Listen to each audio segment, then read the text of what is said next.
जय हिंद दोस्तों, आप सभी का स्वागत है आपके यूट्यूब चैनल स्ट्री फैक्ट्री ऑफिशियल में। उम्मीद करता हूँ आप लोग पढ़ाई अच्छी चल रही होगी। आज हम लोग देखेंगे यूपी पीसीएस आर का टेस्ट सीरीज़ देखेंगे। ये टेस्ट सीरीज़ नंबर 9 है, इकोनॉमी का टेस्ट है। लगभग 52 से 53 क्वेश्चन तक हम लोगों ने कर लिया था। उसके आगे हम लोग देखेंगे आज हम लोग देखेंगे। इसके पीडीएफ के लिए आप लोग टेलीग्राम चैनल ज्वाइन कर सकते हैं। चलिए हम लोग बिना देरी करते हुए शुरू करते हैं। 52 क्वेश्चन तक हम लोगों ने किया था। चाणक्य विश्वकर्मा और प्रहरी नामक ऑनलाइन पोर्टल स्थापित किए गए थे। 53 क्वेश्चन क्या कहता है? 53वां नंबर, उत्तर प्रदेश में शिक्षा पर किए गए व्यय को क्रमशः घटते हुए क्रम में सजाइए। उत्तर प्रदेश में शिक्षा पर किए गए व्यय को क्रमशः घटते हुए क्रम में सजाइए। तो सबसे पहले ये दिया हुआ माध्यमिक शिक्षा, प्राथमिक शिक्षा, उच्च शिक्षा, उच्च शिक्षा, माध्यमिक शिक्षा, प्राथमिक शिक्षा, प्राथमिक शिक्षा, उच्च शिक्षा, माध्यमिक शिक्षा, प्राथमिक शिक्षा, माध्यमिक शिक्षा, उच्च शिक्षा। तो सबसे पहले इसका ऑप्शन क्या हो जाएगा? इसका ऑप्शन हो जाएगा डी। सबसे पहले प्राथमिक शिक्षा, उसके बाद माध्यमिक शिक्षा, उसके बाद उच्च शिक्षा। अगला है युविका नामक कार्यक्रम की शुरुआत किसके द्वारा की गई? युविका नामक कार्यक्रम की शुरुआत किसके द्वारा की गई? मानव संसाधन विकास मंत्रालय द्वारा, श्रम और रोजगार मंत्रालय द्वारा, शिक्षा मंत्रालय द्वारा, भारतीय अंतरिक्ष अनुसंधान संगठन द्वारा। तो किसके द्वारा की गई युविका कार्यक्रम की शुरुआत? इसकी शुरुआत जो है इसरो के द्वारा की गई, भारतीय अंतरिक्ष अनुसंधान संगठन द्वारा, इसरो द्वारा। ऑप्शन नंबर डी सही हो जाएगा। अगला है निम्नलिखित नीतियों में से कौन सा एक सही सुमेलित नहीं है? निम्नलिखित नीतियों में से कौन एक सही सुमेलित नहीं है? उत्तर प्रदेश सौर ऊर्जा नीति, उत्तर प्रदेश सौर ऊर्जा नीति 2002 सही है। उत्तर प्रदेश खाद्य प्रसंस्करण नीति, उत्तर प्रदेश खाद्य प्रसंस्करण नीति 2021 ने 2022 है, 2022 है। उत्तर Pradesh global investor summit 2023, Uttar Pradesh startup नीति 2020। तो पूछा है कौन सही सुमेलित नहीं थे? बी वाला सही सुमेलित नहीं, बाकी सभी सुमेलित है। अगला है पीएम श्री प्रधानमंत्री स्कूल फॉर राइजिंग इंडिया नामक योजना किससे संबंधित है? बेसिक शिक्षा और माध्यमिक शिक्षा से, उच्च शिक्षा से, प्राविधिक शिक्षा से, व्यावसायिक शिक्षा एवं कौशल विकास से। तो किससे संबंधित है ये बेसिक शिक्षा और माध्यमिक शिक्षा संबंधित है। अगला है इन्वेस्टर समिट 2023 में निवेश आकर्षित करने में कौन सा जिला शीर्ष पर रहा है? प्रयागराज, वाराणसी, झांसी, कानपुर। तो कौन सा जिला रहा है? कौन सा जिला रहा है? वो रहा है झांसी, रहा है झांसी रहा है। अगला क्वेश्चन है उत्तर प्रदेश बजट 2023-24 के संदर्भ में निम्नलिखित कथनों में से कौन सा कथन सही है? कौन सा कथन सही है? पहला दिया हुआ वृद्धावस्था या किसान पेंशन योजना, वृद्धावस्था किसान पेंशन योजना हेतु 2023-24 के बजट में 7247 करोड़ रुपए का प्रावधान किया गया है। मुख्यमंत्री सामूहिक विवाह योजना के तहत इस बजट को 35,950 करोड़ रुपए जोड़ों का विवाह 35,950 जोड़ों का विवाह संपन्न कराए जाने का प्रावधान है। उपयुक्त कोड के माध्यम से उत्तर का चयन कीजिए। पहला दूसरा सही है, पहला सही है, दूसरा सही, उपयुक्त में से कोई नहीं। तो इसमें कौन सही हो जाएगा? 58 का ए, पहला और दूसरा दोनों सही हो जाएगा। अगला क्वेश्चन देखते हैं उत्तर प्रदेश ग्लोबल इन्वेस्टर समिट 2023 में उत्तर प्रदेश का पहला ग्लोबल पार्टनर कौन बना? Japan, USA, Singapore, Mauritius. Uttar Pradesh global investor summit 2023 का पहला ग्लोबल पार्टनर जो बना है वो बना है सिंगापुर बना है। अगला है हाल ही में उत्तर प्रदेश के किस आयोग का नाम बदलकर राज्य परिवर्तन आयोग कर दिया गया? राज्य सूचना आयोग, राज्य शिक्षा आयोग, राज्य योजना आयोग, राज्य मानवाधिकार आयोग। तो किसका नाम बदल कर किया गया? राज्य योजना आयोग का नाम परिवर्तित कर राज्य परिवर्तन आयोग कर दिया गया। अगला क्वेश्चन देखते हैं बजट 2023-24 के अनुसार नई उत्तर प्रदेश पर्यटन नीति 2022, बजट 2023-24 के अनुसार नई उत्तर प्रदेश पर्यटन नीति 2022 के अंतर्गत अगले वर्षों में 10 लाख करोड़ रुपए का निवेश का लक्ष्य रखा गया है। अगले वर्षों में 10 लाख करोड़ रुपए का निवेश का लक्ष्य रखा गया है। तो 7 साल, 9 साल, 5 साल और 3 साल। तो कितने साल हुए? 5 सालों में, अगले 5 वर्षों में। अगला है निम्नलिखित योजनाओं में से कौन सी योजना उत्तर प्रदेश राज्य से संबंधित है? सुपर 75 छात्रवृत्ति योजना, किसान फसल राहत योजना, यंग टैब योजना, थैला बैंक योजना। तो कौन सी योजना संबंधित है उत्तर प्रदेश से? थैला बैंक योजना, ऑप्शन नंबर डी से हो जाएगा। और सुपर 75 छात्रवृत्ति योजना की बात कर लेते हैं तो जम्मू कश्मीर से संबंधित है, जम्मू एंड कश्मीर से संबंधित है। किसान फसल राहत योजना की बात कर लेते हैं तो झारखंड संबंधित है, झारखंड संबंधित है। और यंग टैब योजना की बात कर लेते हैं तो ये लद्दाख से संबंधित है, लद्दाख से संबंधित है। अगला है सूची 1 को सूची 2 से मिलाना है। एक तरफ दिया हुआ है अर्थव्यवस्था के क्षेत्र, एक तरफ संबंधित विधियाँ दी हुई हैं, संबंधित गतिविधियाँ दी हुई हैं। तो सबसे पहले देखते हैं प्राथमिक क्षेत्र। प्राथमिक क्षेत्र से संबंधित कौन है? तो प्राथमिक संसाधनों के दोहन से जुड़ी गतिविधियाँ हैं। तृतीयक क्षेत्र से संबंधित है सेवाओं का, तृतीयक क्षेत्र से संबंध है सेवाओं का उत्पादन। चतुर्थ से संबंधित है ये शिक्षा खोज एवं अनुसंधान में गतिविधियों से संबंधित है। पंचम से संबंधित है पंचम क्षेत्र, पंचम क्षेत्र जो है शीर्ष निर्णयों से जुड़ी गतिविधियों से संबंधित है। तो कौन सा सही हो जाएगा? ऑप्शन नंबर सी सही हो जाएगा। अगला क्वेश्चन है उत्तर प्रदेश सरकार ने पश्चिम भाग मेरठ को पूर्वी भाग प्रयागराज से जोड़ने के लिए लगभग 6 किलोमीटर लंबे एक्सप्रेसवे का निर्माण किया जा रहा है जिसका नाम है Lucknow Kanpur expressway, Gorakhpur link expressway, Ganga expressway, Delhi Meerut expressway. तो उसका नाम है Ganga expressway, option number C सही हो जाएगा, गंगा एक्सप्रेसवे। यह लगभग 12 जिलों से होकर गुजरेगा, 12 जिलों से होकर गुजरेगा। 6 किलोमीटर इसकी लंबाई है, ठीक है, 6 किलोमीटर इसकी लंबाई है, 12 जिले से होकर गुजरेगा। अगला है मिश्रित बैंकिंग निम्नलिखित में से क्या है? मिश्रित बैंकिंग निम्नलिखित में से क्या है? तो पहला ऑप्शन है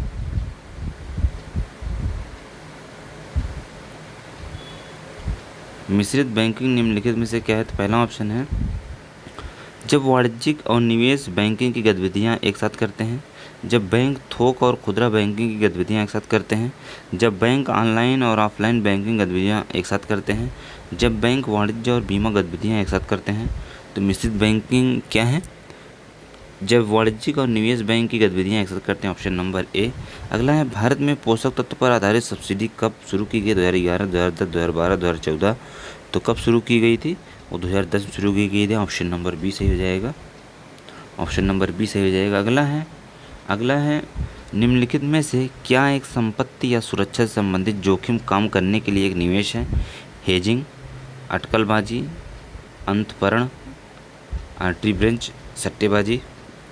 तो क्या है? वो हेजिंग है।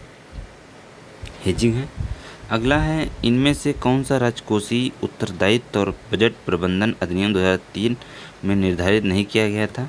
राजस्व घाटे का उन्मूलन, प्राथमिक घाटे का उन्मूलन, कुछ परिस्थितियों को छोड़कर केंद्र सरकार का आरबीआई से उधार लेना, जीडीपी के प्रतिशत के रूप में किसी भी वित्तीय वर्ष में सरकारी गारंटी तय करना। तो कौन सा सही हो जाएगा? ऑप्शन नंबर बी, प्राथमिक घाटे का उन्मूलन। अगला क्वेश्चन है निम्नलिखित में से किस समिति की सिफारिश के बाद यूनिवर्सल बैंकिंग की अवधारणा अस्तित्व में आई? तो पद्मनाभन समिति, आर.एच. खान समिति, पहली नरसिम्हन समिति, दूसरी नरसिम्हन समिति। तो किसकी समिति की सिफारिश पर आई? यही थी आर.एच. खान समिति की सिफारिश पर आई थी। अगला है किस पंचवर्षीय योजना के द्वारा भारतीय बुनियादी ढांचे में राजमार्गों को जोड़ा गया? 5वीं, 6वीं, 7वीं और चौथी। तो किस में जोड़ा गया था? ये जोड़ा गया था 5वीं में जोड़ा गया था। 5वीं पंचवर्षीय योजना 1974 से 79 के बीच चलाई गई थी, इस कार्यक्रम में जोड़ा गया था। अगला है निम्नलिखित में से कौन सी गतिविधियाँ प्राथमिक क्षेत्र के अंतर्गत आएंगी? निम्नलिखित में से कौन सी गतिविधियाँ प्राथमिक क्षेत्र के अंतर्गत आएंगी? मत्स्य पालन, डेयरी, मधुमक्खी पालन, सुई निर्माण, वाइट कॉलर बैंकिंग। एक दो सही है, एक 4 5 सही है, 4 5 सही है, 1 2 3 सही है। तो इसमें से कौन सही हो जाएगा? ऑप्शन नंबर डी 1 2 3 सही है। अगला है, किस पंचवर्षीय योजना के दौरान 14 प्रमुख बैंकों का राष्ट्रीयकरण किया गया? किस पंचवर्षीय योजना के दौरान 14 प्रमुख बैंकों का राष्ट्रीयकरण किया गया? पाँचवीं, चौथी पंचवर्षीय, छठवीं रोलिंग प्लान के दौरान? तो किसके दौरान किया गया था? चौथी पंचवर्षीय योजना के दौरान किया गया था। चौथी पंचवर्षीय योजना 1969 से 74 के बीच चलाई गई। ठीक है, उस टाइम इंदिरा गांधी की सरकार थी। अगला है, बुल और बियर शब्द किस क्षेत्र से संबंधित है? विदेश व्यापार से, बैंकिंग से, शेयर बाजार से, वस्त्र निर्माण थे। तो बुल और बियर जो है शेयर मार्केट संबंधित है, शेयर बाजार संबंधित है। ऑप्शन नंबर सी सही हो जाएगा। अगला क्वेश्चन है, मुद्रास्फीति मापने का निर्देशांक क्या है? मुद्रास्फीति मापने का निर्देशांक क्या है? थोक मूल्य सूचकांक, उपभोक्ता मूल्य सूचकांक, ए बी दोनों, उपरोक्त में से कोई नहीं। तो क्या है? थोक मूल्य सूचकांक, उपभोक्ता मूल्य सूचकांक दोनों, ए और बी दोनों। अगला है, जब अर्थव्यवस्था में रोजगार निर्माण में कमी आती है तब स्थिति क्या होती है? जब अर्थव्यवस्था में रोजगार निर्माण में कमी आती है तब स्थिति क्या होती है? मुद्रास्फीति की स्थिति होती है, मंदी की स्थिति होती है, तकनीकी विकास की कमी होती है, उपरोक्त में सभी। तो कौन सा सही हो जाएगा? ऑप्शन नंबर बी मंदी की स्थिति होती है। अगला है, हरित क्रांति के संदर्भ में निम्नलिखित कथनों में से कौन सा कथन सही है? हरित क्रांति के संदर्भ में निम्नलिखित कथनों में से कौन सा कथन सही है? हरित क्रांति शब्द के प्रतिपादक विलियम गॉड हैं। भारत में हरित क्रांति के सूत्रधार एम एस स्वामीनाथन हैं। बीज मैक्सिको से आयात किए गए थे। हरित क्रांति से संबंधित सकारात्मक प्रभाव गेहूं की फसल पर हुआ है। 1 2 3 सही है, 2 3 सही है, 3 4 सही है, 1 2 3 4 चारों सही है। इसमें से कौन सही हो जाएगा? ऑप्शन नंबर डी 1 2 3 4 चारों सही है। अगला क्वेश्चन देखते हैं, रुपए की क्रय क्षमता से तात्पर्य है। रुपए की क्रय क्षमता से तात्पर्य है, पहला है मुद्रा द्वारा वस्तुओं और सेवाओं की क्रय की गई मात्रा, मुद्रा द्वारा मूल्यवान वस्तुओं का क्रय, मुद्रा द्वारा डॉलर की अधिक क्रय, उपरोक्त में से सभी। तो कौन सा हो जाएगा इसका? रुपए की क्रय क्षमता से तात्पर्य है मुद्रा द्वारा वस्तुओं और सेवाओं की क्रय की गई मात्रा। ऑप्शन नंबर ए सही हो जाएगा। अगला है, निम्नलिखित में से कौन सा कारण भारतीय कृषि की निम्न उत्पादकता का कारण नहीं है? जनसंख्या का दबाव, भू जोतों का छोटा आकार, सहकारी कृषि, पारंपरिक तकनीकी का प्रयोग। तो कौन सा हो जाएगा? ऑप्शन नंबर सी सहकारी कृषि। अगला है, जीडीपी की अवधारणा में निम्नलिखित में से जियोग्राफिकल बाउंड्री के अंतर्गत कौन से क्षेत्र सम्मिलित नहीं हैं? विदेश में स्थित दूतावास एवं सैनिक अड्डे, विदेश में स्थित भारतीय संस्कृति के मंदिर, 2 या 2 से अधिक देशों के मध्य सीमा क्षेत्र, सामुदायिक सीमा। सही उत्तर का चयन कीजिए। 1 2 3 सही है, 1 4 सही है, 2 3 4 सही है, 2 3 सही है। तो इसमें से कौन सही हो जाएगा? ऑप्शन नंबर डी 2 और 3 सही है, 2 और 3 सही है। अगला क्वेश्चन है, एनबीएफसीज के बारे में निम्नलिखित में से कौन सा कथन सत्य है? एनबीएफसीज बिना बैंकिंग लाइसेंस के बैंक से संबंधित सेवाएं प्रदान करता है। एनबीएफसी प्रत्यक्ष व अप्रत्यक्ष तौर पर लोगों से पैसे जुटाता है। एनबीएफसी निर्दिष्ट क्षेत्र की ऋण जरूरतों को समय पर और लचीले तरीके से पूरा करता है। एनबीएफसी की नियामक संस्था आरबीआई है। 1 2 सही है, 1 सही है, 1 3 4 सही है, 1 2 3 4 चारों सही है। तो इसमें से कौन सही जाएगा? ऑप्शन नंबर डी 1 2 3 4 चारों सही है। नेक्स्ट क्वेश्चन देखते हैं, फिलिप वक्र निम्नलिखित में से किसके मध्य संबंध दर्शाता है? फिलिप वक्र किसके मध्य संबंध दर्शाता है? मुद्रास्फीति और गरीबी के, मुद्रास्फीति बेरोजगारी के, बेरोजगारी और गरीबी के, बेरोजगारी और भुखमरी के। तो किसके बीच दर्शाता है? मुद्रास्फीति और बेरोजगारी के। ऑप्शन नंबर बी सही हो जाएगा। अगला है, निम्नलिखित कथनों पर विचार कीजिए। बैंक दर वह दर है जिस पर आरबीआई द्वारा अपने ग्राहकों को दीर्घावधि सरकारी कंपनियों, एनबीसी आदि ऋण दिया जाता है। रेपो रेट वह दर है जिस पर आरबीआई द्वारा अपने ग्राहकों को लघु अवधि ऋण उपलब्ध कराया जाता है। पहला सही है, दूसरा सही है, पहला दूसरा दोनों सही है, ना एक ना दो। तो इसमें से कौन सही हो जाएगा? ऑप्शन नंबर सी पहला और दूसरा दोनों सही है। अगला है, निम्नलिखित में से कौन सा डियर मनी का सही प्रभाव है? निम्नलिखित में से कौन सा डियर मनी मतलब प्री धन का सही प्रभाव है? उधार सस्ता हो जाता है, उधार महंगा हो जाता है, उधार पर डियर मनी का कोई प्रभाव नहीं पड़ता, उधार लगभग शून्य हो जाता है। तो कौन सा ऑप्शन सही हो जाएगा? ऑप्शन नंबर बी उधार महंगा हो जाता है डियर मनी में। अगला है, निम्नलिखित कथनों पर विचार कीजिए। नगद आरक्षी अनुपात CRR के अंतर्गत देश के सभी अनुसूचित वाणिज्यिक बैंकों को अपनी सकल जमाओं का एक विशेष हिस्सा अपने ही 5 सरकारी प्रतिभूतियों के रूप में निवेशित रखना अनिवार्य है। सांविधिक तरलता अनुपात SLR के अंतर्गत देश के सभी अनुसूचित वाणिज्यिक बैंकों को अपनी कुल जमाओं का एक विशेष प्रतिशत RBI के पास नगद स्वरूप में जमा करना अनिवार्य है। पहला सही है, दूसरा सही है, पहला दूसरा दोनों सही है, ना एक ना दो। तो इसमें से कौन सही हो जाएगा? ऑप्शन नंबर डी, दोनों गलत है। पहला और दूसरा दोनों गलत है। ठीक है, दोनों गलत हैं।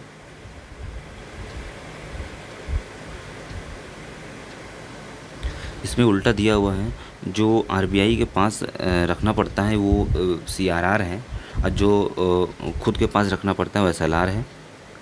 ठीक, इसका ये है, इसका ये है।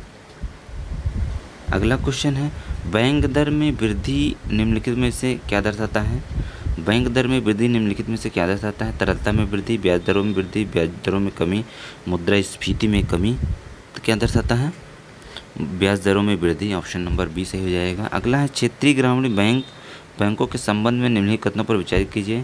क्षेत्रीय ग्रामीण बैंक की स्थापना 2 अक्टूबर 1975 को की गई।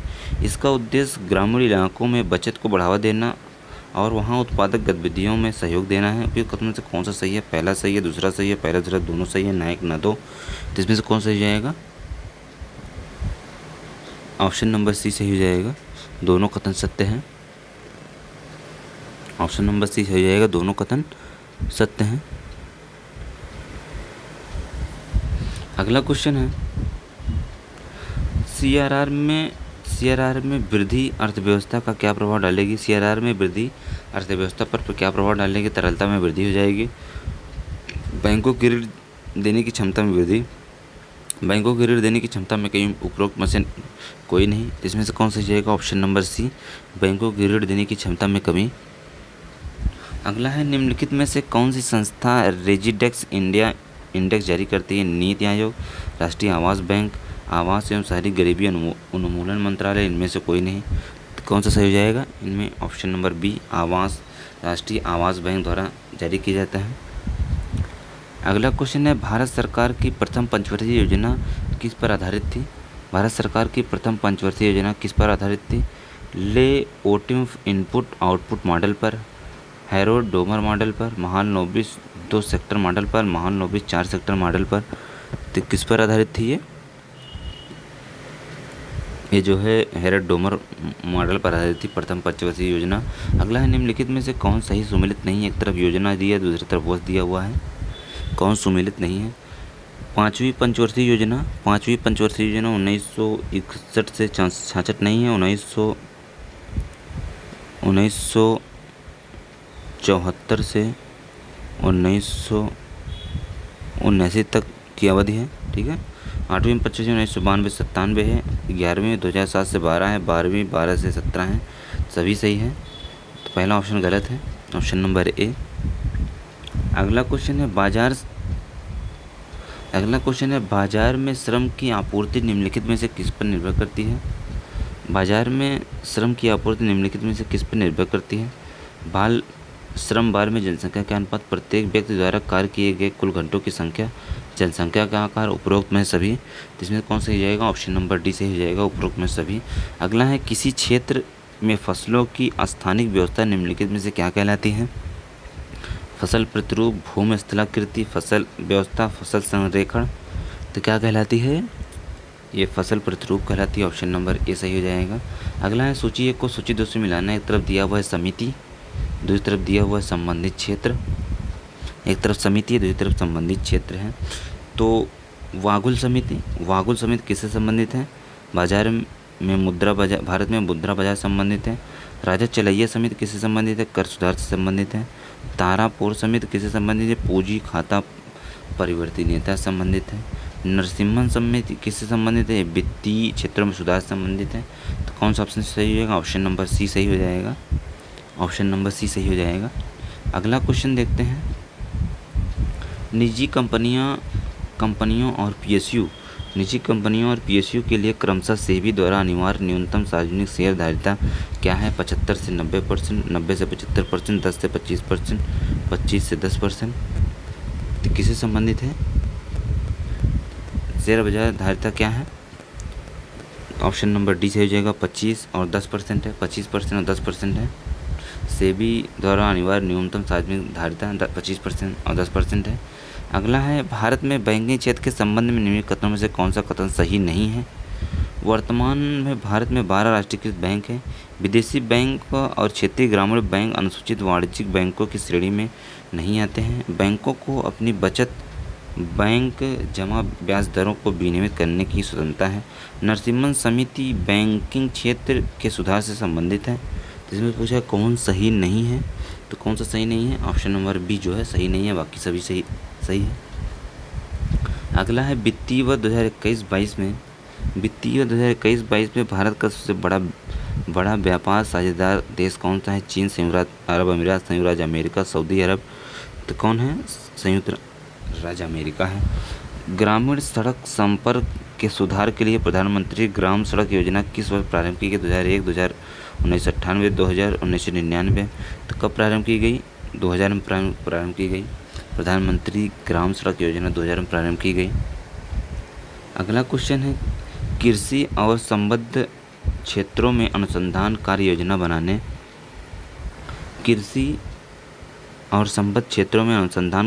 बनाने और समन्वय करने के लिए शीर्ष निकाय निम्नलिखित में से कौन है? भारतीय कृषि अनुसंधान परिषद, क्षेत्रीय ग्रामीण बैंक, नाबार्ड, राज्य व्यापार निगम। तो कौन है वो? भारतीय कृषि अनुसंधान परिषद है। अगला है, गरीबी से संबंधित आंकड़े निम्नलिखित में से किस संगठन के द्वारा एकत्र किए जा रहे हैं? नीति आयोग, राष्ट्रीय नमूना सर्वेक्षण संगठन NSSO, गृह मंत्रालय और श्रम ब्यूरो। तो कौन सा है वो? राष्ट्रीय नमूना सर्वेक्षण संगठन है, बी है। ऑप्शन नंबर बी सही हो जाएगा, NSSO है। अगला क्वेश्चन है, संपूर्ण रोजगार की स्थिति में निम्नलिखित में से किस प्रकार की बेरोजगारी पैदा हो सकती है? संरचनात्मक बेरोजगारी, कार्यात्मक बेरोजगारी, आवर्ती बेरोजगारी, प्रच्छन्न बेरोजगारी। तो कौन सी बेरोजगारी हो सकती है?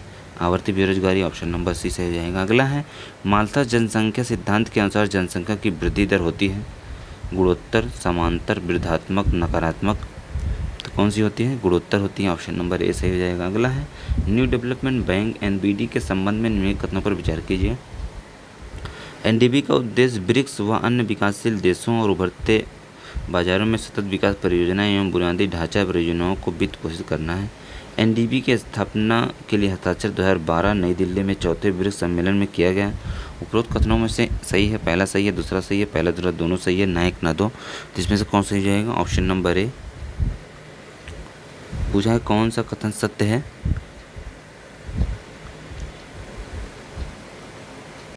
जिसमें से पूछा है कौन सा कथन सत्य है, इसमें से केवल पहला सही हो जाएगा, दूसरा गलत है।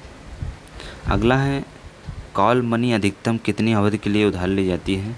15 दिन, 14 दिन, 1 दिन, 3 दिन। तो कितने दिन के लिए उधार ली जाती है कॉल मनी? कॉल मनी जो है 15 दिन के लिए उधार ली जाती है। अगला है, निम्नलिखित में से किस समिति की सिफारिश पर भारत में नागरिक उड्डयन क्षेत्र का राष्ट्रीयकरण किया गया था? रंगराजन समिति, राजाध्यक्ष समिति, शिवरमन समिति। उपरोक्त में से कोई नहीं। तो किसकी सिफारिश पर किया गया था?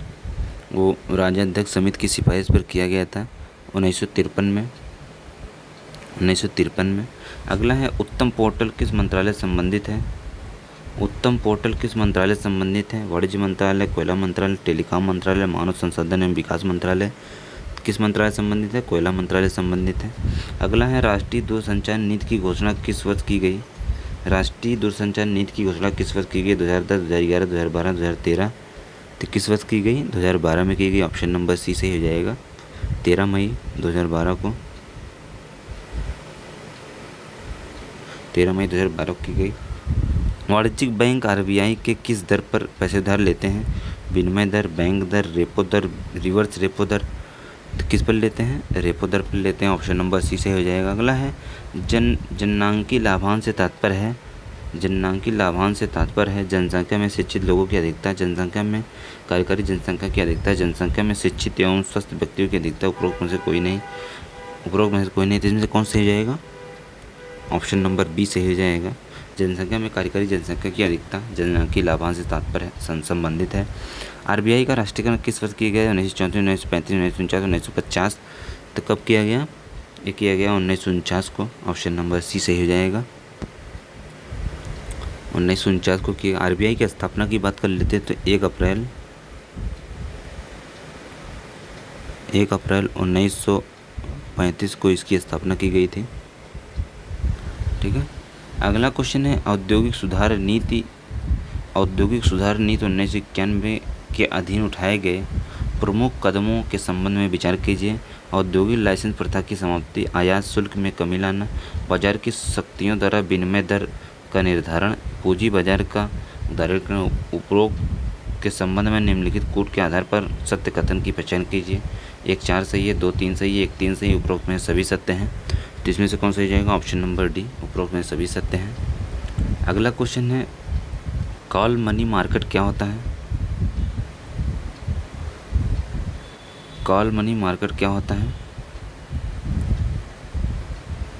अल्प अवधि का बाजार जिसमें प्रत्यभूत के बिना फंड का उधार लेन देन किया जाता है। दीर्घ अवधि का बाजार जिसमें प्रतिभूत के बिना फंड का उधार लेन देन किया जाता है। सामान्य अवधि का बाजार जिसमें प्रतिभूत के साथ फंड का नगद लेन देन किया जाता है। उपरोक्त में से कोई नहीं, तो कौन सा हो जाएगा ये अल्प अवधि का बाजार जिसमें प्रतिभूत के बिना फंड का उधार लेन देन किया जाता है। ऑप्शन नंबर ए सही हो जाएगा। अगला है बैंकिंग लोकपाल योजना को आरबीआई द्वारा कब से प्रारंभ किया गया? बैंकिंग लोकपाल योजना 1935, 1947, 1991, 1995। ऑप्शन नंबर डी सही हो जाएगा, 1995 होगा। अगला है भारतीय यूनिट ट्रस्ट की स्थापना कब की गई? भारतीय यूनिट ट्रस्ट की स्थापना कब की गई? 1962, 1964, 1963, 1965। तो कब की गई थी? भारतीय यूनिट ट्रस्ट की स्थापना 1964 में की गई थी। ऑप्शन नंबर बी सही हो जाएगा। अगला है भारतीय रुपये का प्रतीक रुपये चिन्ह किस तिथि को स्वीकार किया गया? 15 जुलाई 2010, 15 जुलाई 2012, 15 जुलाई 2014, 15 जुलाई 2016। तो कब किया गया? 15 जुलाई 2010 को किया गया। अगला है आरबीआई द्वारा निर्गमित सभी नोटों पर हिंदी तथा अंग्रेजी को मिलाकर कुल कितनी भाषाओं का प्रयोग किया गया है? 10, 15, 17, 22। कितनी भाषाओं का किया गया है? 17 भाषाओं का किया गया है। 1 रुपये का नोट कौन निर्गमित करता है? आरबीआई, एसबीआई, वित्त मंत्रालय। उपरोक्त में सभी। तो कौन जारी करता है? वित्त मंत्रालय। ऑप्शन नंबर सी सही हो जाएगा। अगला है मुद्रा स्वयं का निर्माण करती है। मुद्रा के संबंध में यह परिभाषा किसने प्रस्तुत की थी? किन्स ने, दादाभाई नौरोजी ने, नरसिम्हन राव ने, क्रोमर ने। तो किसने प्रतिपादित की थी? क्रोमर ने। ऑप्शन नंबर डी से हो जाएगा। अगला है हॉट करेंसी और सॉफ्ट करेंसी के संबंध में निम्नलिखित कथनों पर विचार कीजिए। वह मुद्रा जिसमें शीघ्र पलायन कर जाने की प्रवृत्ति होती है हॉट मनी कहलाती है। सॉफ्ट करेंसी मुद्रा का एक अस्थिर रूप है जो अपरिवर्तनीय है। यह अनियमित रूप से उतार चढ़ाव या मूल्य ह्रास करती है। उपरोक्त के संबंध में निम्नलिखित कूट के आधार पर सत्य कथन की पहचान कीजिए। पहला सही है, दूसरा सही है। उपरोक्त में से दोनों असत्य है, उपरोक्त में से दोनों सत्य है। इसमें से कौन सही जाएगा? ऑप्शन नंबर डी, उपरोक्त में से दोनों सत्य है। अगला है भारत में मुद्रास्फीति की गणना किस पर आधारित है? भारत में मुद्रास्फीति की गणना किस पर आधारित है? थोक मूल्य सूचकांक पर, प्रति व्यक्ति आय पर, उपभोक्ता मूल्य सूचकांक पर। उपरोक्त ए और सी दोनों। तो कौन सा सही हो जाएगा इसमें? ऑप्शन नंबर डी, ए और सी दोनों। भारतीय रिजर्व बैंक निम्नलिखित में से किस दर का निर्धारण नहीं करती है? बैंक दर का, रिवर्स रेपो दर का, आयकर दर का। तो किसका नहीं करती है? आयकर दर का नहीं करती है। अगला है निम्नलिखित में से कौन सा आरबीआई का कार्य नहीं है? निम्नलिखित में से कौन सा आरबीआई का कार्य नहीं है? मौद्रिक नीति तैयार करना, वित्तीय प्रणालियों का विनियमन एवं पर्यवेक्षण करना, जनता को पैसा उधार देना, साख नियंत्रण करना। तो कौन सा नहीं है? जनता को पैसा उधार देना। Option number C. अगला है वर्ल्ड डेवलपमेंट रिपोर्ट निम्नलिखित में से किस संस्था द्वारा प्रकाशित की जाती है? अंतर्राष्ट्रीय मुद्रा कोष द्वारा, विश्व व्यापार संगठन द्वारा, विश्व बैंक द्वारा, अंकटाड द्वारा। तो किसके द्वारा की जाती है? विश्व बैंक द्वारा। ऑप्शन नंबर सी सही हो जाएगा। अगला क्वेश्चन है मुद्रास्फीति के दुष्परिणामों को दूर करने के लिए जानबूझकर मुद्रा की मात्रा को कम करने को क्या कहा जाता है? मुद्रास्फीति, कठिन मुद्रा, सरल मुद्रा। क्या कहा जाता है? मुद्रास्फीति कहा जाता है। ऑप्शन नंबर ए सही हो जाएगा। रुपये का पहली बार अवमूल्यन कब किया गया था? 20 सितंबर 1949, 6 जून 1966, 1 जुलाई 1991, 8 नवंबर 2019। तो कब किया गया था पहली बार? 20 सितंबर 1949 को किया गया था। ग्रेशम का नियम किससे संबंधित है? ग्रेशम का नियम किससे संबंधित है? उपभोग एवं मांग संबंधित है, आपूर्ति एवं मांग संबंधित है, घाटे की अर्थव्यवस्था संबंधित है, मुद्रा के प्रचलन संबंधित है। तो किससे संबंधित है? ऑप्शन नंबर डी, मुद्रा के प्रचलन संबंधित है। अगला है, जब कुल उत्पादन अधिनियम होगा तो सीमांत उत्पाद क्या होगा? शून्य हो जाएगा, ऋणात्मक हो जाएगा, परिवर्तित होगा, अधिकतम हो जाएगा। तो क्या हो जाएगा? शून्य हो जाएगा। ऑप्शन नंबर ए सही हो जाएगा। अगला है, किसी वस्तु के मूल्य बढ़ने से मांग में क्या प्रभाव पड़ेगा? मांग अपरिवर्तित रहेगी, मांग घटेगी, मांग बढ़ेगी, मांग पहले बढ़ेगी फिर सामान्य रहेगी। कौन सा ऑप्शन सही है? ऑप्शन नंबर बी, मांग घटेगी। निम्नलिखित में से गिफिन वस्तुएं क्या होती हैं? उच्च कोटि की वस्तुएं होती हैं, निम्न कोटि की वस्तुएं होती हैं, सामान्य वस्तुएं होती हैं, उपरोक्त में से कोई नहीं। तो कौन सा सही हो जाएगा इसमें? ऑप्शन नंबर बी, निम्न कोटि की वस्तुएं होती हैं। अगला है, निम्नलिखित में से गोल्डन हैंडशेक का सही अर्थ क्या है? अभिवादन का प्रकार, जबरन सेवानिवृत्ति, स्वैच्छिक सेवानिवृत्ति, ए और डी दोनों। इसमें से कौन सही हो जाएगा? 29 का सही स्वैच्छिक सेवानिवृत्ति होती है गोल्डन हैंडशेक। अगला क्वेश्चन है, महत्वपूर्ण आर्थिक शब्दावलियों में निम्नलिखित पर विचार कीजिए। महत्वपूर्ण आर्थिक शब्दावली में निम्नलिखित पर विचार कीजिए। हीनार्थ प्रबंधन क्या है? हीनार्थ प्रबंधन जब सरकार का बजट घाटे का होता है, अर्थात आय कम होती है और व्यय के इस अधिक को केंद्रीय बैंक से ऋण लेकर अथवा अतिरिक्त मुद्रा निर्गमित कर पूरा किया जाता है, तो यह व्यवस्था घाटे की वित्तीय व्यवस्था अथवा हीनार्थ प्रबंधन कहलाती है। तेजड़िया और मंदड़िया क्या है? जो व्यक्ति स्टॉक की कीमतें बढ़ाना चाहता है, आज के भाव में शेयर खरीद कर उसे उचित दामों पर बेचना चाहता है, तेजड़िया कहलाता है। जो व्यक्ति स्टॉक की कीमतें गिरने की आशा करता है और किसी वस्तु को भविष्य में देने का वायदा करके बेचता है, वह मंदड़िया कहलाता है। टैरिफ क्या है? किसी देश द्वारा आयातों पर लगाए गए कर को टैरिफ कहते हैं। उपरोक्त कथनों में से कौन सा कथन सत्य है? पहला सही है, दूसरा तीसरा सही है, पहला तीसरा सही है, उपरोक्त में सभी। तो इसमें से कौन सही हो जाएगा? ऑप्शन नंबर डी, उपरोक्त में सभी सही हो जाएगा। अगला है, निम्नलिखित में से बॉम्बे योजना कब अस्तित्व में आई? बॉम्बे योजना कब अस्तित्व में आई? 1922, 1933, 1944, 1955। तो कब अस्तित्व में है बॉम्बे योजना? बॉम्बे योजना जो है 1944 में अस्तित्व में है। ऑप्शन नंबर सी सही हो जाएगा। अगला क्वेश्चन है, सिडबी का मुख्यालय कहाँ स्थित है? दिल्ली, मुंबई, लखनऊ, देहरादून। तो सिडबी का मुख्यालय जो है ये लखनऊ में स्थित है। ऑप्शन नंबर सी सही हो जाएगा। इसकी स्थापना की बात कर लेते हैं। 2 अप्रैल 1990 को इसकी स्थापना की गई थी। 2 अप्रैल 1990 को इसकी स्थापना की गई थी। अगला क्वेश्चन है, निम्नलिखित में से बैंक दर का सही अर्थ क्या है? बैंक दर का सही अर्थ क्या है? देश के घरेलू बैंकों को बहुत कम अवधि के रूप में ऋण या पैसे उधार मिलना। देश में बैंक दरें आरबीआई द्वारा निर्धारित की जाती हैं। देश में ये आमतौर पर तरलता को विनियमित करने की क्षमता के कारण रेपो दर से अधिक होती है। उपरोक्त में सभी। इसमें कौन सही हो जाएगा? ऑप्शन नंबर डी, उपरोक्त में सभी सही हो जाएगा। अगला क्वेश्चन है, विश्व में सर्वाधिक सहकारी संस्थाएं किस देश में स्थित हैं? विश्व में सर्वाधिक सहकारी संस्थाएं किस देश में स्थित हैं? अमेरिका, चीन, भारत, रूस। तो किस देश में स्थित हैं? भारत में स्थित है। ऑप्शन नंबर सी सही हो जाएगा। अगला है, भारत में प्रथम सहकारी आंदोलन निम्नलिखित में से किस क्षेत्र में प्रारंभ किया गया था? कृषि क्रेडिट, कृषि गतिविधियाँ, उपभोक्ता सहयोग, कृषि विपणन। तो कौन सही जाएगा? ऑप्शन नंबर है, कृषि क्रेडिट। अगला है, भारत में डीजल इंजन बनाने का पहला कारखाना कब और कहाँ खोला गया? डीजल इंजन बनाने का पहला कारखाना कब और कहाँ खोला गया? 1932 17, 1942 आगरा, 1952 दिल्ली, 1962 देहरादून। तो कौन सा ऑप्शन सही हो जाएगा? ऑप्शन नंबर ए, 1932 17 में खोला गया पहला कारखाना महाराष्ट्र में। अगला क्वेश्चन है, कृषि और ग्रामीण विकास बैंक नाबार्ड की स्थापना कब की गई थी? नाबार्ड की स्थापना कब की गई थी? 12 जुलाई 1980, 12 जुलाई 1982, 12 जुलाई 1984, 12 जुलाई 1986। तो 12 जुलाई 1982 की गई। ऑप्शन नंबर बी सही हो जाएगा। अगला है, विकास का भारतीय मॉडल किसके हितों की सुरक्षा करता है? व्यक्ति के, राज्य के, व्यक्ति और राज्य दोनों को। उपरोक्त में से किसी की नहीं। तो किसकी रक्षा करता है? ये व्यक्ति और राज्य दोनों की। ऑप्शन नंबर सी सही हो जाएगा। अगला है, निम्न में से कौन आर्थिक सुधारों और द्वितीय प्रजनन जनरेशन में सरकार द्वारा चिन्हित किए गए का भाग नहीं है? तेल के क्षेत्र में सुधार, सार्वजनिक क्षेत्र में सुधार, न्यायिक प्रणाली में सुधार, शासकीय और सार्वजनिक संस्थाओं में सुधार। तो कौन सा सही हो जाएगा इसमें? ऑप्शन नंबर सी, न्यायिक प्रणाली में सुधार हो जाएगा। अगला है, एक खुली हुई अर्थव्यवस्था की राष्ट्रीय आय वाई है। CIGXM क्रमशः अर्थ है उपभोग, निवेश, कंजम्पशन, इन्वेस्ट, सहकारी खर्च, कुल निर्यात, कुल आयात। तो कौन सा इसमें सही हो जाएगा ऑप्शन? इसका ऑप्शन नंबर सी सही हो जाएगा। y=c+i+g+x-m।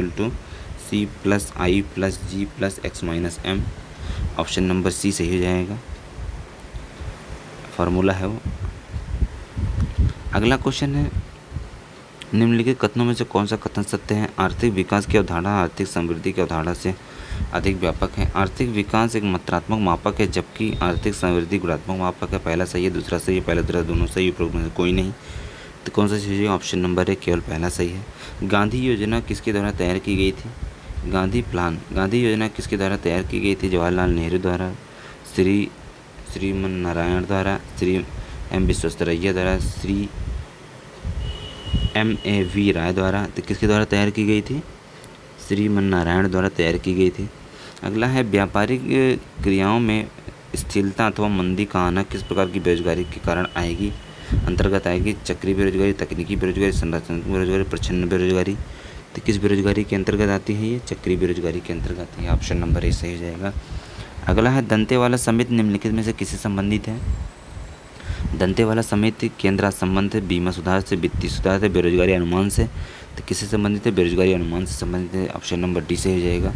मुद्रास्फीति दर और बेरोजगारी दर के संबंध में निम्नलिखित कथनों पर विचार कीजिए। संबंध में व्याख्या करता है, मुद्रास्फीति में बेरोजगारी दर के संबंध में व्याख्या करता है। लेफर वक्र, फिलिप वक्र, लेफर वक्र, फिलिप वक्र दोनों उपरोक्त में कोई नहीं। तो कौन सा सही हो जाएगा? ऑप्शन नंबर बी, फिलिप वक्र।